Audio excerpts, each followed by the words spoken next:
What's up, everyone? I'm Virginie from Better Music, and this is my podcast, Better Minds. On this podcast, we will have conversations about life, health, struggles, and music. I hope this place will make you feel loved and safe, and I really hope this place will make you feel like you can fully be yourself. Thank you so much for listening.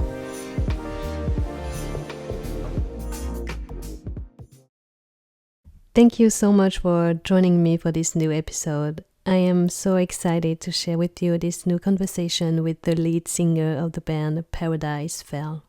Thank you for joining me and thank you for emailing me because I was surprised. Yeah, I mean, it was just a case of seeing the video you did with Aaron, really, and I was, it was very much in line with a lot of the stuff that we've been doing with our music and the mixtape since we launched and stuff. So it kind of resonated. You see a lot of stuff on your social media feed and stuff, but it kind of resonated with me and stuck with me. So I thought it was worth reaching out at least. Well, thank you for doing that. I was looking for more people, but interesting people, but it was hard to find the right ones. Yeah. A lot of them don't want to talk about real stuff. Yeah, I can imagine.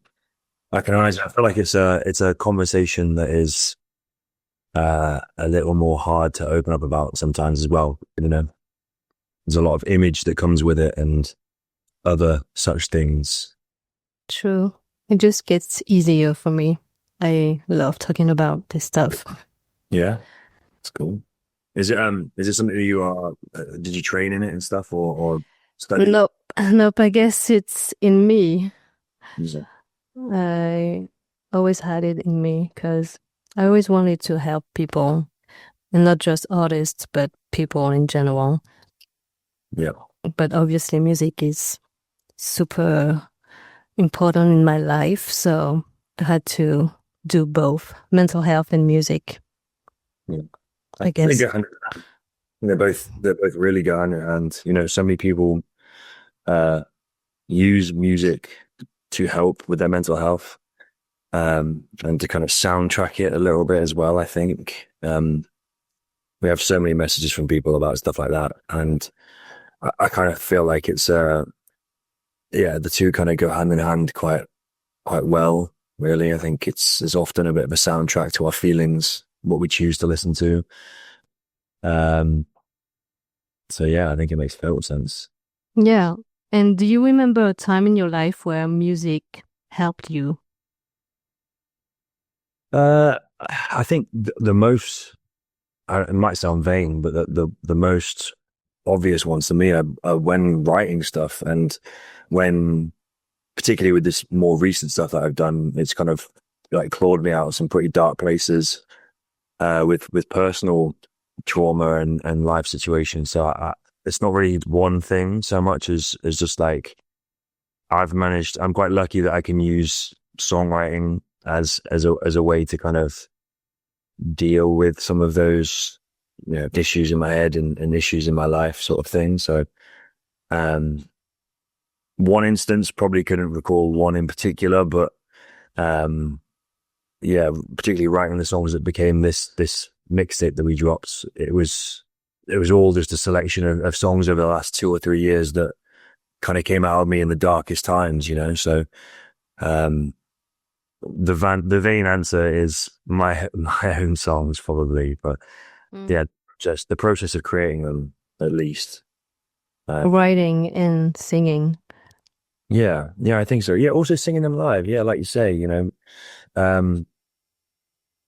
the live moments and the shows in particular, I think everyone says it, but I think the songs always take on a new meaning and a new life. So yeah, singing them as well, I guess, not just the writing and making of them, which I guess is why live shows are so amazing, right? There's hopefully thousands of people in a room, but often even just hundreds, tens of people in a room that are kind of all connecting on that same energy and those same feelings and emotions, and super cathartic experience, I guess. It is. As a listener, when I go to shows, I always get emotional when I hear songs that help me. Yeah. Because when you listen to them, to these songs, it's not the same. But when you hear them perform live, it's super powerful and emotional. And sometimes you see everybody singing along around you, and it's even more powerful. And I'm sure you know that when you hear the crowd singing, you feel the emotion. Yeah, I think so. I think it's like I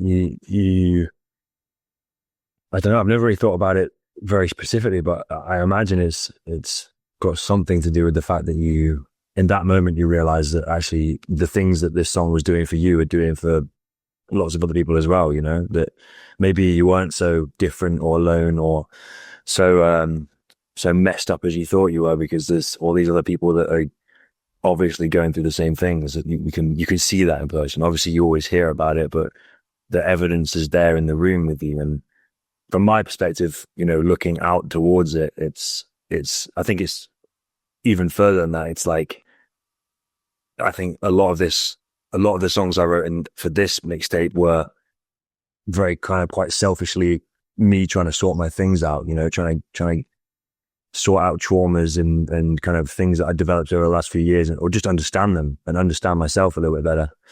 Not necessarily try to fix anything, but then seeing on the tour people connecting and singing these things back, and when you release the songs and people send you messages about how much it makes them feel this and helps with that, and like those things in particular, those moments are like a whole different level, really, because you see it firsthand that actually something that you'd done for yourself in a very honest and raw place is connecting with so many people and helping kind of maybe piece together and soundtrack some of the moments in their life a little bit as well. So yeah. So that's beautiful. Thank you for making music. Yeah, I mean, thank you for listening to it, really. And why do you make music? Why do I make music? I think I make music because I'm not very good at other things, maybe. There's probably a couple of reasons. Probably because I found out that I could do this and it made me feel weird things inside. And became much more naturally than other stuff. I also used to love like sport when I was growing up. But I was not very good at it, and I was always kind of picked last for the teams and all the rest of it. So it was kind of like, it became naturally, it made me feel the way that nothing else really ever did.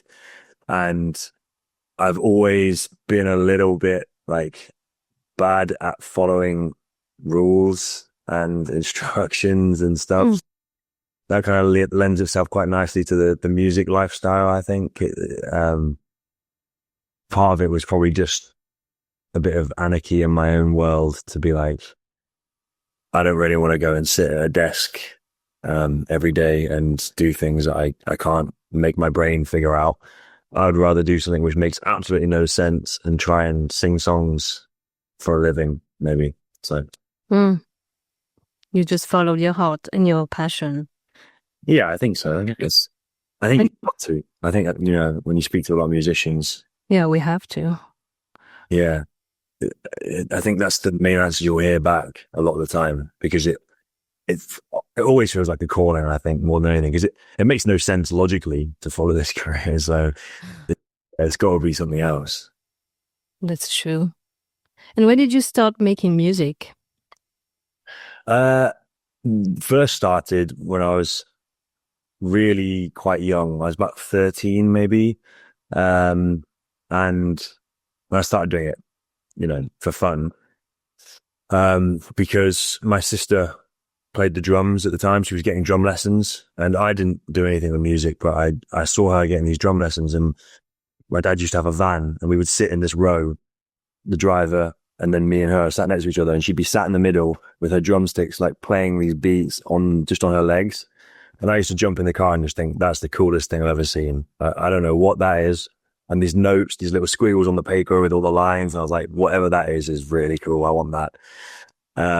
So I quickly got her to teach me little bits and bobs. And then I was like, actually, I want to learn the drums as well. So has to all go, the credit has to go to the little sister, to be honest. But that's when I started doing it, and then realized that I enjoyed playing songs and singing the bits and playing the guitars. I watched a lot of videos of Jimi Hendrix and Led Zeppelin and all that sort of stuff. And my mum used to have a lot of Alanis Morissette videos and CDs. So listening to stuff like that, it was very much like seeing rock stars at the front of the stage, kind of did little things to my brain. So I think from then on, it was, you know, as a young teenager writing the most awful songs you could imagine, bit me with the bug. And you told me you were a chronic overthinker. I like this subject because I am too. How does it impact your life? In different ways, really. I think there's two different parts of it. There's the career side.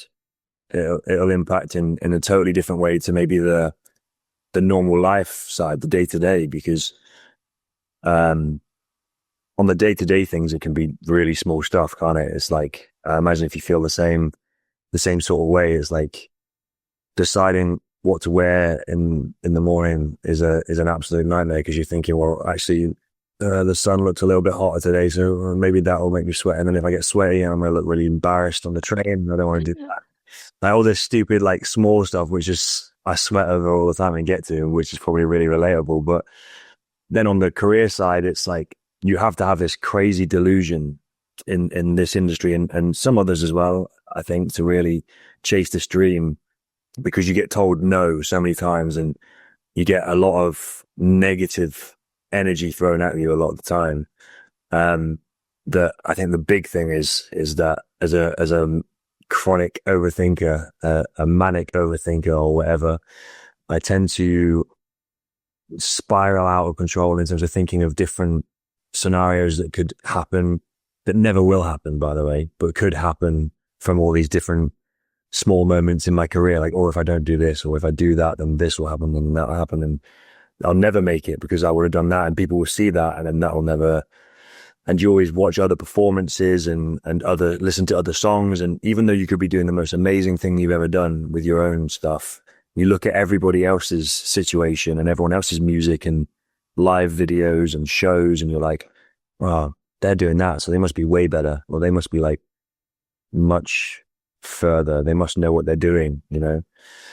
It's probably from those things mainly. I don't know what it's like for you, but it's not just small stuff like every day. It's sometimes like the big days when everything adds up and you look at the whole overall picture of your life and you're like, wait, what the fuck have I done? Or what am I going to do? Like, what is going on, sort of thing, you know? Yeah, it's scary. I think too much all the time about everything, even when I sleep. Sometimes I wake up for like a few seconds and I hear myself think about some thoughts that I had during the day, and it's driving me crazy. Yeah. You can't even escape it when your eyes are closed and your brain is supposedly switched off or in a different mode, in flight mode. It's insane, and that's why I take naps, because my brain gets too overwhelmed, so I need like a 5-minute nap to recharge, and then I feel better, and then I can think again. So do you do that instead of sleeping longer during the night then? If you wake up in the night, do you just stay awake and then do naps during the day instead? I have a good night. I just wake up for like 2 minutes and then I go back to sleep. That's weird, but I always need my 5-minute nap for some reason. Reset. Yeah. Maybe reset. Thanks so much. You know, the nervous system and stuff. Yeah, I just get tired easily. Yeah. Imagine that. And do you meditate? Started to learn. I'd never done any of that. It was never involved in my life. Like, nobody that I knew had done it. I don't think it was very much spoken about either. It was very much something that was like from the East and things you would see on TV and hear about. But there's definitely been some sort of massive wave of westernizing it and kind of putting it into our lives and careers and stuff. Because maybe since I moved to London and had conversations with people down here about it, and my manager's big into it as well. And energy and stuff like that. And I think since understanding a lot of that and actually also seeing how it's benefited me and my manager and my friends and seeing firsthand how it's affected things, I've really started to try and to process learning it, but try and really get my head around it, the whole meditation world. Yeah, it's something, but it's truly helpful. I try to meditate every day for at least 10 minutes. Just short ones, or do you sometimes do like a long, like hour session on some and then just the rest of them are small? I only do short ones because I can't stay in the same position for too long. And sit still. Yeah, because my feet hurt or my legs hurt or something. So I only do 10, but I also do breathing exercises and yoga. Yeah. I started to look into yoga a little bit as well. Like it's the stereotypes that come with it that I think it's never made its way into men's fitness very much until recent history because of the stereotypes. But another thing was I got to the age of like, I don't know, 23 or something, and I couldn't touch my toes. Like I couldn't even get close. I could touch my knees and that was about it. And then Johnny, my manager, was like, you've really got to start like learning how to stretch and stuff, because if you're going to be jumping around on stage and doing leg kicks and stuff, you're going to pull a muscle every single time. You can't touch your toes. And I was like, I've never done it in my life, not once. And then I started to practice stretching and doing yoga stuff. Admittedly, not very much yoga stuff because I feel like I've just preferred the chill stretches of just like lying down and just doing your easy chill stretches. Yeah. I started to do them. I got to about 24 and I was like, wow, for the first time in my life, I've touched my own toes. So I don't know. It was fun. But I think that really helps as well, like the yoga stuff and the breathing. When you really think about it, like how little it's like the thing that keeps us alive, right? But how little we actually put emphasis on breathing into our lives is. Yeah. See? Sometimes we forget to breathe. Yeah.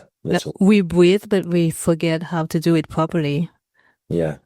I think also maybe we've never been told. I know it sounds silly, but like, I think you develop from like things you see and you experience around you, right? So you see your parents or your friends or your teachers or whatever doing things a certain way. So I think you gradually learn to just always be in a rush and always be like trying to get from one thing to the next and do things as quickly as possible and whatever. And I think this whole rushed mentality just becomes the norm sort of thing. So I feel like at no point in your life you kind of just taught of the benefits of taking it slow and like breathing slowly, or taking a moment to slow something down, slow a process down as well. True. Yeah, we need to slow down. I can feel it every time I feel overwhelmed. I stop and I just breathe. I take 2 deep breaths and I feel better. Yeah, I mean, there's literal science behind it all, isn't there? So it's not even like someone could sit there and be like, oh, this is all crazy hippie nonsense. I don't know what's going on. Like breathing doesn't do anything. It's like there's actual science behind all of it. It's the same reason why people get so addicted to smoking and stuff, is that they think that it's the smoking which is helping relax them and stop them from stressing out at work. But it's the fact that they're actually going outside, taking a moment to slow down and socialize and take some really deep, long breaths, basically. Yeah. So it's a weird one, really. I think, fortunately, as a singer, it's kind of like you have to really like get to grips with what different breath and breath work does for you on stage and singing and when you're recording. That's thankfully something which is a real basic of learning to sing that they hammer into you when you're learning. Do you have any techniques before singing? Nothing out of the ordinary, really, apart from obviously I do a little bit of breath work sometimes when I'm backstage before a show, because we have in-ear monitors as well that are molded to your ears, and the amount of times that mine would sort of pop out or I wouldn't be able to hear properly because I've got blood rushing around and like adrenaline and like my blood's rushing around my ears and I'm going a bit mental sort of thing. I've now started to do like a couple of really deep sort of breathing exercises before going on stage. But yeah, I haven't really brought it into my recording life too much. I think the basic techniques are kind of supporting your vocals with your breath. When singing are the only sort of things I do. You kind of like set yourself up with a floor of breath and kind of maintain. I think it's more about maintaining the pressure of the air and breath that comes out, which is kind of similar to like, I guess, the dragon breathing sort of things. But the opposite, like it's not about forcing out loads quickly and powerfully. It's about holding back and using it to support yourself. But yeah, it's an interesting thing. I've never actually sort of sat there and done what you've said there and kind of taken 2 slow breaths before I do a take or something. Do you know what I mean? Maybe that's something that could really help with a more emotional or more considered vocal take would be to kind of just take a few bars before you start recording, to just take some deep breaths and chill a little bit. Maybe you could try. Yeah. I'll try it when I'm recording the next few things over the next days. I'll be like, right, my learnings are X, Y, Z. Do you use it at work and stuff as well, like in between little things that you're doing during the day, or is it just specifically in the mornings or evenings or something? I breathe in the morning for like 5 minutes. And then I do yoga, and then I breathe again if I need it in the afternoon. And then I breathe again in the evening. I've been doing this ever since I got my autoimmune disease, so I had to do it to feel better because I get stressed and anxious pretty easily. Yeah. So sometimes you just have to do it. I didn't have the choice, I guess. I think it's really, really good, like seeing stuff with like energy and breathing and meditation, like how much it can affect like the autoimmune disease sort of not counteract. I think counteract is the wrong word because it doesn't necessarily counteract the disease itself, but maybe like the effects of it. I have a couple of friends that struggle with that as well in different autoimmune diseases. And both of them have started like doing like energy work with trying to like really connect themselves and ground themselves, and breath work at the same time and all that sort of stuff. And if things feel particularly painful, trying to take those moments to work on it specifically, like energy and transferring energy through the body and stuff. And they've both said that it's been like incredibly transformative to how it stops them, how much less it stops them from their sort of daily activities, if you know what I mean. Yeah. Which has been really crazy to see. Yeah, it's life changing. It really changed my life. And I stopped my medication because I did all that. So yeah, that's great. That's why I keep going. That's crazy when you think about it. Imagine you tell the doctor that on the first day he like prescribes it to you, or she's there and she's like, right, here's your whole prescription for the next few months, and you're like, nah, I'm actually just gonna breathe. The thought, our brains are just not wired to believe that that's even a logical thought process. But it's exactly the same with my friends. Like, one of them, she doesn't take I don't think she's taking medication for the disease for like maybe half a year now. Maybe occasionally we'll take sort of like paracetamol if there's a particularly bad swelling or something that comes up to kind of calm it down. But before that, she had to be on it like daily, strong doses every single day. So it's crazy what an effect it can have. That's insane.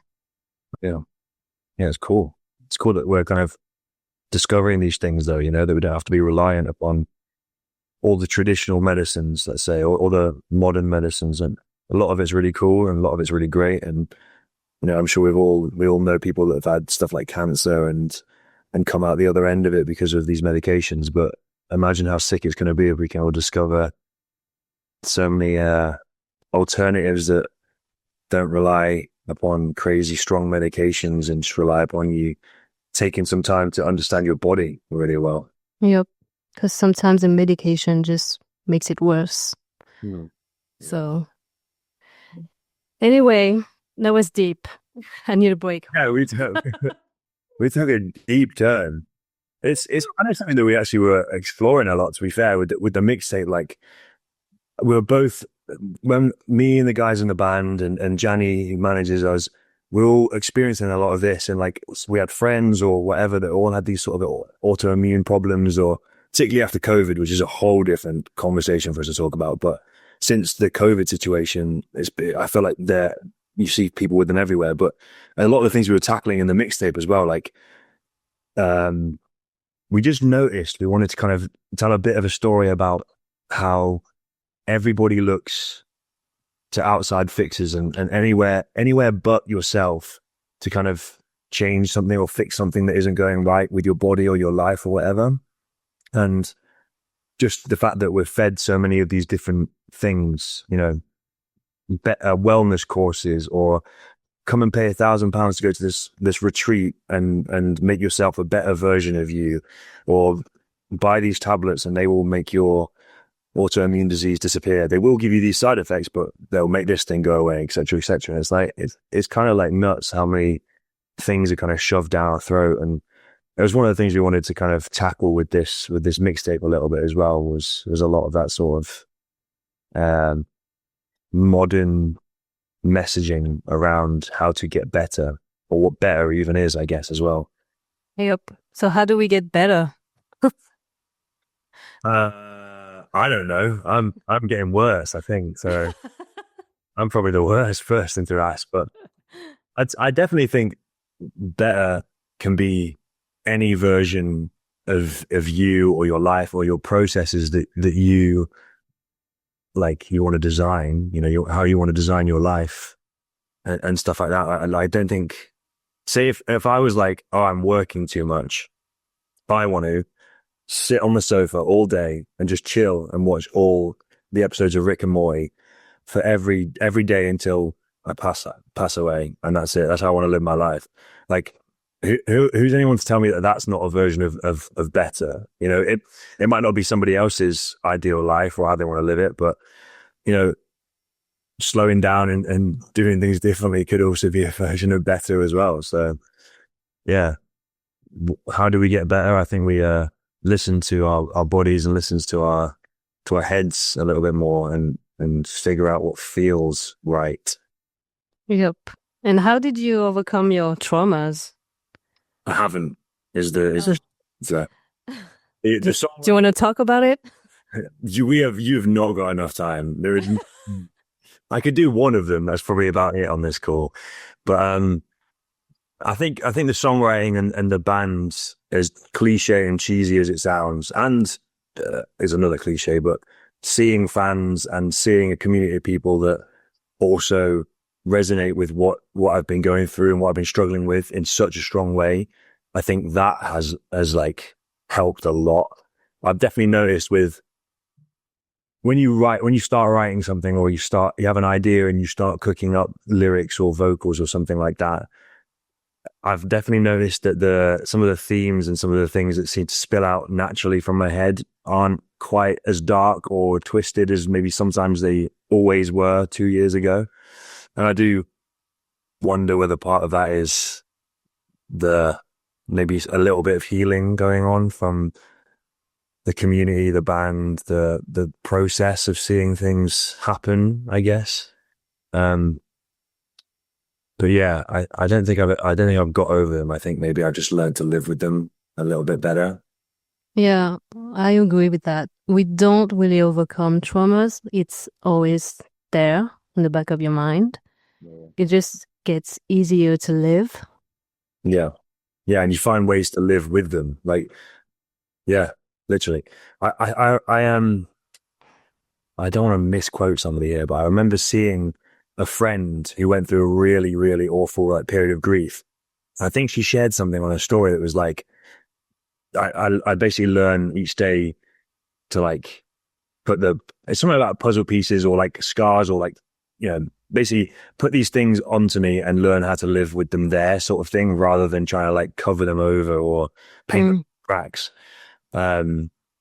I really love that. I always see it whenever I'm imagining it at the moment. I kind of see it like these are all the little gremlins and stuff and like little demons that I've learned to live with that they're just, they used to be massive and scary and terrify me whenever I saw them in the corner of the room. But now it's like they're little cute, small gremlins that kind of like sit on my shoulder and run behind me or whatever. And you just learn ways to live with them. And when they get a little loud and noisy, sometimes you've got better tools to ignore them, I guess, or help them, let them shape you, but in a good way. Well said. Yeah, maybe I'm gonna try. I might write a song about it. Who knows? Put some words down. You should.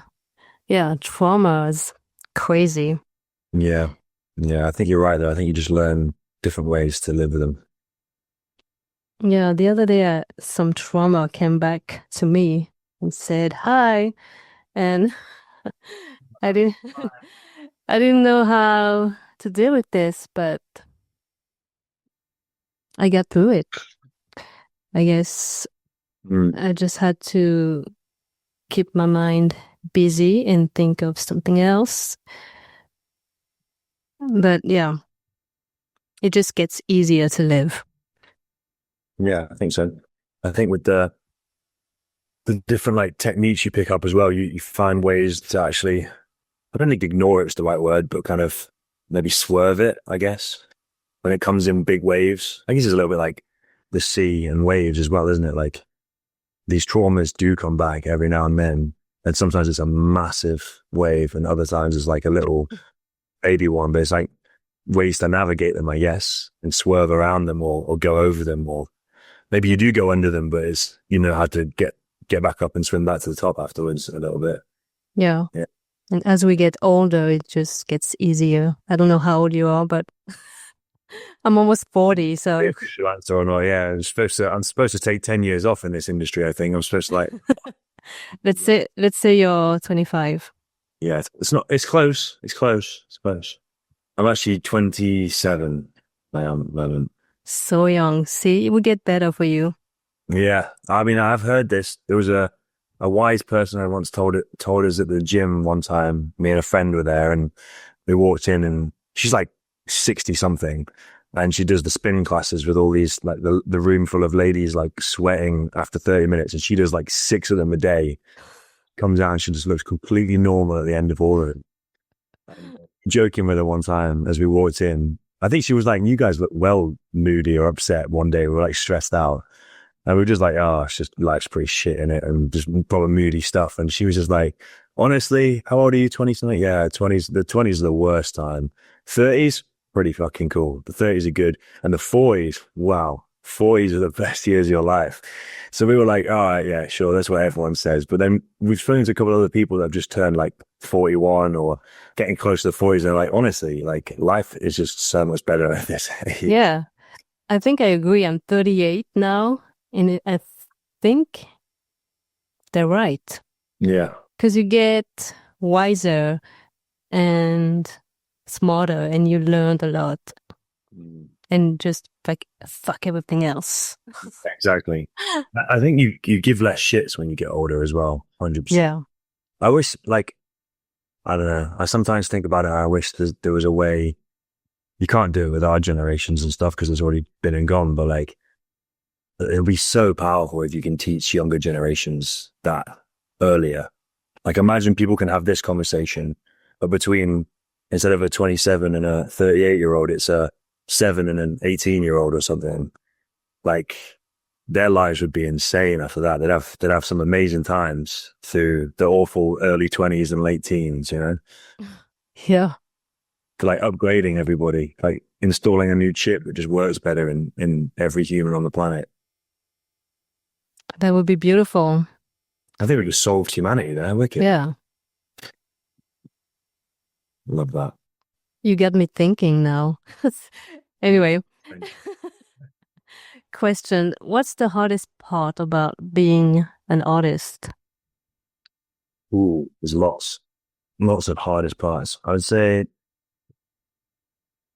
if I had to choose one, it's like, yeah, the dealing with the noises and the kind of like self-doubt, I think. because most of us have that.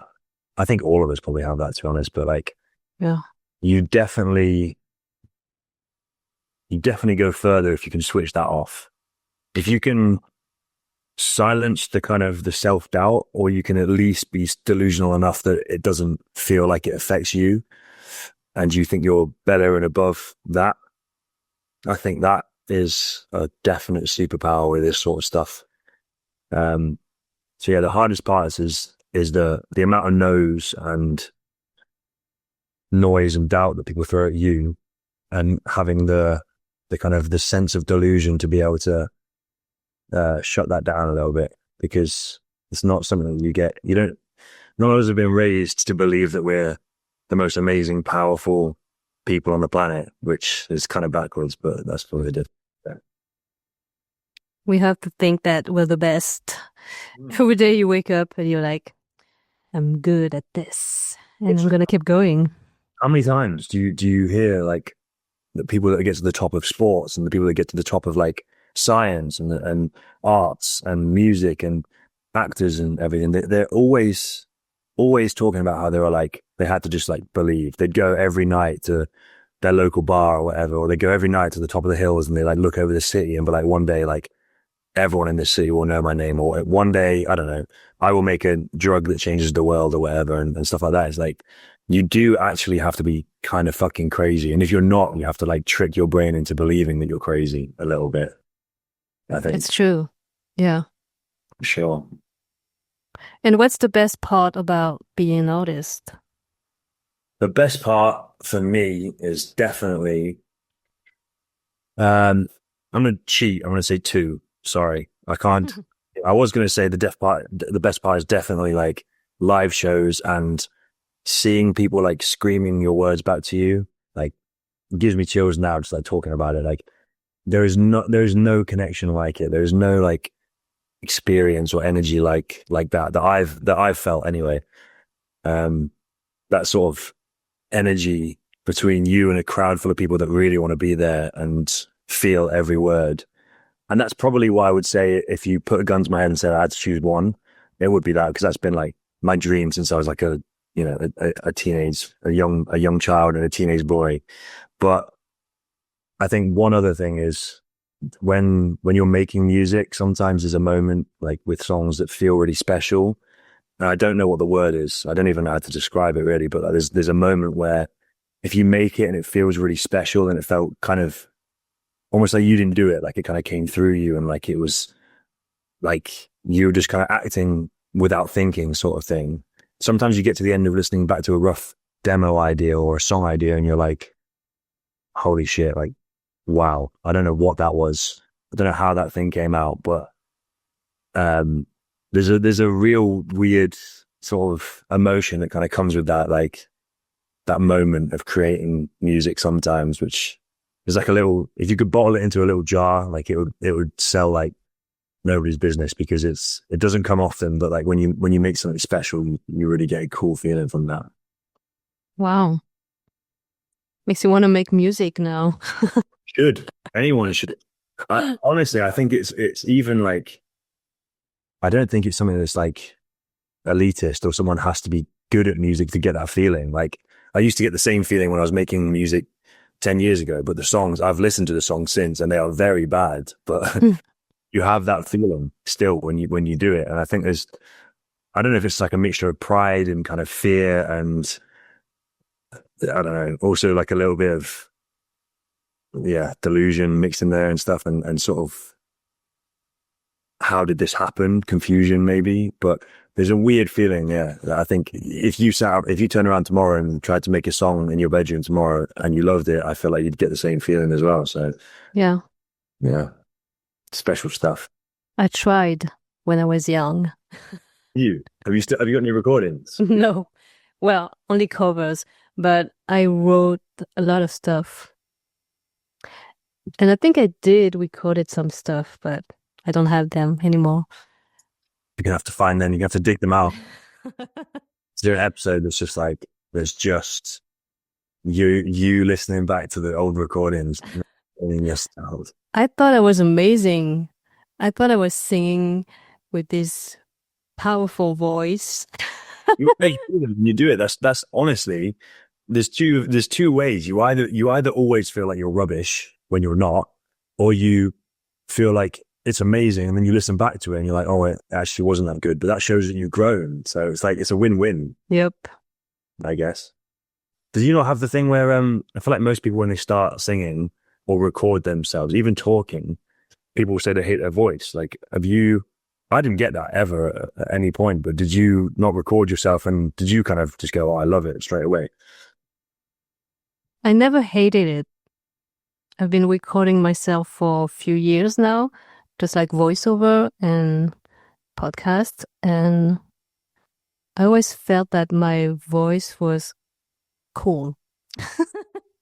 See, that's that delusion. See, that's what we're just talking about. You have to believe in it, you know? And then my friends were like, yeah, your voice is super cool. It works so well with a voiceover podcast or something, or even reading something at church. So I was like, okay, I'm gonna keep doing this. Yeah, I do think like you've definitely got a nice voice for that sort of stuff as well. And I think some people have that sort of gift as well. I think there are some people that if you tried to record them on a voiceover, it wouldn't quite connect in the same way. But I find it a bit like singing. Like some people's voices, when they do voiceovers, if they've kind of got that gift, it's the same thing as someone's got a nice singing tone as well, you know? Yeah. And how do you keep a healthy mindset as an artist? Do you keep a healthy mindset? I don't know. I think it's walking the line a little bit sometimes, because I'm definitely still on that journey, 100%. As I was saying earlier, like there's times when it's very hard to kind of keep positive about stuff. When you're seeing a lot around you and things, there's inevitably always like days and weeks where stuff doesn't feel like it's happening with your career, or you're making stuff and it's not sounding very good, or it's not connecting or resonating with you very well. So I'm definitely still figuring that out. I don't know if I've got the answers yet, but the ways that I've found so far is definitely like limiting, I don't know if this is a good thing or not, but limiting how much and what I consume. Like probably for 4 years now, I think since the year before I moved to London in 2022, and the year before I moved to London, I kind of made a decision that I wasn't going to listen to I didn't make a decision. I just stopped listening to music like as casually anymore. I would still listen to it, like maybe at the gym, or sometimes in the car, like obviously with friends. I'm not going to tell them to turn the music off. I don't want to listen to it, but like I used to love listening to music, and I think it got to a point where I think other musicians and producers will feel this as well. But like, it got to the point where you can't listen just purely for enjoyment anymore, or you have to try and find ways to try and shut your head off, because you're thinking about how they made the drum sound, or the mix it is, or what's too loud, or which bits fit right, or you're thinking about all of it. And I can't go to shows anymore without doing it. And think. My God. I definitely would like to bring some of it back into my life, but I think it has helped me to not like judge myself and everything so harshly. I don't really go on TikTok and consume videos, or on Instagram and consume videos. I'll use it for like personal stuff and keeping up to date with friends, but I won't go and scroll through new bands and watch videos of people's new songs unless I'm in work mode trying to figure out how to make a new video or something, because I struggle with comparing all the time to what's going on here versus that, and like overanalyzing everything. So I think part of it is about trying to like maintain I guess curate your life a little bit. So I kind of said it earlier, like kind of designing your life a little bit. I think that's what I've been trying to do these last few years, is kind of get rid of some of the distractions and the noise and the stuff which doesn't feel good, and try and bring more stuff that does feel good, and kind of trick that into being the new norm. And also I think just taking more time to slow things down and kind of, enjoy yourself and and feel yourself a bit more, a little bit.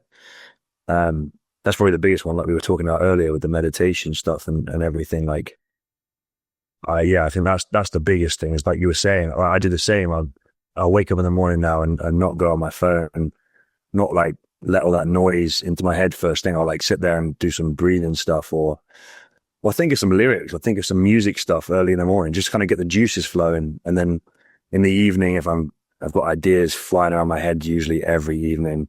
So like I'll get to a point where I'm just like, I'm going to sit there and do a little breathing thing or meditate or just sit there in silence sometimes and just like close my eyes. Wow. And I think the same as what you were saying, if it gets a bit too noisy, like that's one of the only things that will help. So yeah, I think that's the ways I'm trying to implement to maintain a better mind whilst doing it all. Damn, it's the name of my podcast, Better Minds. I've got to get it in there somehow. Got to ink it in. See, you have a healthy life. Getting there. Kinda. You're getting there. Yeah, getting there. I think. I also think sometimes it's nice. I don't know about you, but like sometimes I like to do some stuff which is just a bit unhealthy or whatever. Like I'll go out and just have a wicked night out and just get wasted just with some friends because it's fun. I will like switch off and eat awful food and drink a Monster Energy and whatever and just have a good time.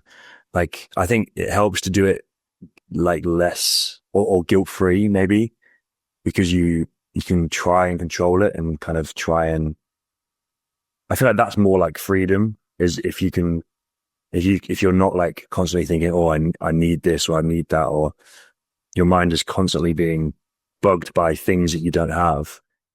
I feel like it's freedom of choice is kind of pretty powerful if you can get to a place where you can just switch off and be really unhealthy or have a night where you do go a bit wild or something. I think I'm too healthy. See, thing, isn't it? It's like that's the flip side, like you're saying. And yeah, that obviously that's great, but at the same time, you probably sometimes want to just switch off, right? Yeah, sometimes I just cannot let go, and I need that. Yeah, I think it is about that balance, and it's and then it's a choice. Like, yeah, then it's freedom, right? I think then it's yeah. People are always like. I feel like people always talk about this with money, but they don't talk about it with health. Like there's so many things about how to manage your money better or anything like that, but never any stuff like how to manage your head better and manage your time and like your downtime better and stuff. Like people always, I think in modern days, people are talking about like being wealthy rather than being rich and all this stuff. Like wealth is just being able to live your means in whatever capacity you want and enjoy your life, but not be chasing more and more money, but just actually be like, have enough income that you can do what you want when you want. But nobody really talks about that in terms of like the energy and like health wise. Like if you want to be super healthy 5 days a week because it makes you feel fucking awesome, then 2 days a week, you're like, actually, I really just want to just sit on the sofa and do nothing. That's like the health equivalent of wealth and like being super wealthy, right? And super free to just make those decisions. Whereas either side of those scales, I don't think is necessarily that healthy because I imagine if you're trying to be healthy all the time, it's because your head or something about your lifestyle is trying to tell you need to do that. You know, you need to do this thing. Yeah. Or like on the flip side, being unhealthy is like, oh, I need that burger, I need that chocolate bar and whatever, which we've all felt like that happens all the time. But like the two extremes are exactly the same thing, really. So I'm kind of like a bit like you. I'm a bit like trying to find ways to also just splurge a little bit sometimes and just be a bit naughty every now and then and not let it be guilty, you know? Yeah, because I always feel guilty when I don't meditate or breathe or something. Yeah. Sometimes I just cannot do it because I'm not at home and I can't do it. So yeah, no, I feel that. I do feel that. There's got to be a way though. It's like, you know, if you do it 5 days a week and there's 2 days you don't do it, it's about looking at it and going, well, those 2 days that I don't do it, I'm not going to feel guilty. It's like that's warming me up, ready for the hype. I don't know. Makes me need it more. I didn't do yoga today because it was too hot, so that's a good excuse. Yeah. I don't think many people do anything when it gets this hot. Like, I struggle to keep clothes on, let alone like actually do anything. It's like I actually, thankfully, work from home or from a studio, and in weather like this, I would much rather be at home than in the studio because I have to keep my clothes on if I'm in a public place. Whereas at home, I can sit in my pajamas or my boxers, and nobody's got a problem with it unless I have to pretend to be in a meeting or something. I don't know, but I feel like in the heat, any excuse not to, really. Yep. Not really yet. But yeah, I think it's I think we're getting there. We're figuring our stuff out, aren't we, headwise? Yeah, we are. And last question, what message do you want to give to anyone struggling with their mental health? Probably that there's always better, and there is always, it doesn't matter what the situation is, there's always somebody that cares somewhere. Like there's too much of people feeling like there's no other way out and no one cares, but I don't think that's ever the case. You know, you lose too many good friends and too many good people to feeling like they're alone or that they haven't got anyone that would care about what they're going through enough just to listen. So yeah, I'd probably say the message would be, there's always someone that cares. There's always someone that wants to hear about it, would rather hear the message than the other option. So yeah, probably that. Find the right people to talk to. Yeah, find the right people to talk to. Find the right music to listen to that stops you stressing out. Yes. TV show or the actual live show, you know, the band to go and watch, or the pub to go to that makes you feel good because the bartender's really nice or whatever, you know, like there's always something that I think will help you through these things, and you just got to keep pushing and find that thing for you. Yep. It's hard to find the right song. Yeah. It might be hard to find the right song. I could suggest a few, but that would be self-promotion. So I wouldn't be going out there putting out everyone right now. So you could, but yeah, you have to find the right song and find the right feelings. Yeah. Sometimes it just comes up sometimes on Spotify. It's like a sign. To me, it does that. Yeah. That's weird. Sometimes you find signs in all the right places, right? So yeah, I think, always keep your eyes out for a song or a TV show or a bit of something that's downtime that will sort of change how your head feels, and make a note when it feels good, what it was that made you feel more good as well. Thank you so much for listening to this conversation. I hope you enjoyed it. I guess we both learned a lot about life and traumas, and we're still learning, growing, and healing. Music is so important in our lives. As a listener, music helped me heal, and it helped me go through life. To all the musicians out there, thank you so much for being who you are. Thank you for creating songs that make us feel alive, songs that make us feel less alone. Keep creating, and please know that someone cares. No matter who you are, no matter what you're going through, no matter how hard life can be, and no matter how hard the music industry can be, someone cares. So please keep going. On that note, see you next time, and take care of your mind.